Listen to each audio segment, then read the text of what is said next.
अस्सलाम वालेकुम and let's get writing. आज हम बात करेंगे नॉन फिक्शन की। Now how is non fiction different from fiction? Fiction की हमने जब बात की तो हमने कहा कि हम ऐसी चीज़ लिखें जिसमें थोड़ा सा रियलिटी बेस्ड हो मगर बहुत ज़्यादा इमेजिनेशन हो। So we were capturing imagination. Non fiction उसका बिल्कुल उलट है। Non fiction is about writing about real things, real facts, real information. तो अगर हम डिफ़ाइन करने जाएं तो नॉन फिक्शन की डेफिनेशन है prose writing that is informative और factual rather than fictional. Most non fiction is written to express और टू इन्फॉर्म। यानी कि हम नॉन फिक्शन इसलिए लिखते हैं कि कुछ हम अपने ख़यालात का इजहार करना चाहते हैं, कोई हाइपोथेसिस है, हमारे कोई सोच है, हमारी कोई रिसर्च है जो हम शेयर करना चाहते हैं, कोई इन्फॉर्मेशन है, कोई फैक्ट्स हैं जो हम लोगों के साथ शेयर करना चाहते हैं, जो कि हमने ढूंढी हैं, हमें पता चला है। इसीलिए कंपेयर टू फिक्शन जहाँ research is important, but non fiction पे रिसर्च इज़ की।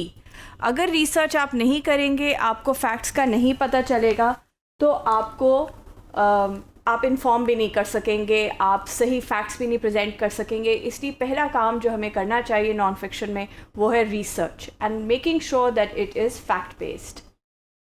सो if we move on, the characteristics of non fiction are it must involve real people, places and events. It must be true and it must contain facts. अब हम बार बार facts की बात कर रहे हैं। अब फैक्ट्स होते क्या हैं? मैं यहाँ खड़ी हूँ, ये फैक्ट है। मैं चांद पे खड़ी हूँ, ये फिक्शन हो जाता है, इमेजिनेशन हो जाती है।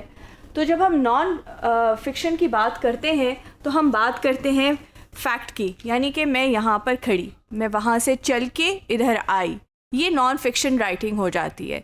So real people, it's about me, real places, this set, and the real event, I walk from that place to this place. So this becomes non fiction.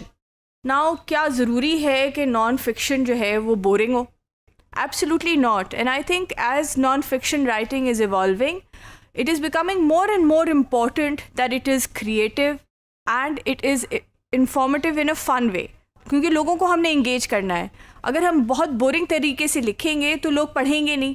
जब पढ़ेंगे नहीं तो फिर लोगों को जो हम इंफॉर्मेशन देना चाहते हैं, एजुकेट करना चाहते हैं, जो नॉलेज देना चाहते हैं, वो मिलेगी नहीं उनको, क्योंकि वो पढ़ेंगे ही नहीं।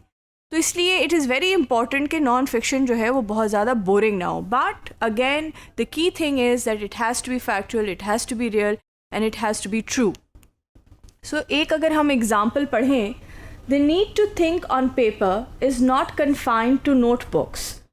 It spreads onto the backs of envelopes, menus, whatever scraps of paper are at hand. And I often transcribe quotations I like, writing or typing them on pieces of brightly colored paper and pinning them to a bulletin board. अब यही बात जो है वो author जो है वो ये कह सकता था कि पेपर पे लिखना ज़रूरी नहीं है, हम किसी भी चीज़ पे लिख सकते हैं. We don't need to write on paper only, we can write on anything. Now that's one way of saying it, but a more fun way of saying the same thing is the way that we just read it now. So it's also important not to take non-fiction as too literal and too straightforward either.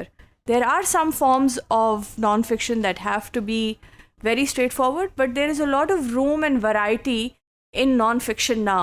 So some of the types of non-fiction that we have is expository, argumentative, functional, creative, opinion pieces, essays on arts or literature, biographies and memoirs बहुत popular होती जा रही हैं. हमारा journalism जो है, जो journalistic writing है, that is complete non fiction, but it is becoming very very entertaining. आप टीवी देखते होंगे और देखते होंगे कि वहाँ जो कंटेंट बोल रहे होते हैं बहुत एंटरटेनिंग होता है. उसमें तो शेर व शायरी भी ले आते हैं जब वो एक फैक्चुअल बात करने जाते हैं. कोई इलेक्शंस की बात होगी तो उसमें कोई ना कोई एक मज़ा आ जाएगा या एक शायरी आ जाएगी. So even non-fiction is becoming creative in the way that it is executed.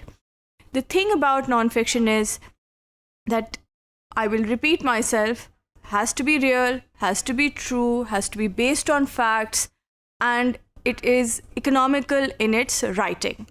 So when you do write non-fiction, don't feel that it's a boring part of writing. It's actually a lot of fun. and a lot of people do write it, especially when they're looking at writing textbooks and information research papers, और इस तरह की jobs जो हैं वो बहुत in demand होती हैं, ख़ास तौर पे freelancers के लिए. Thank you.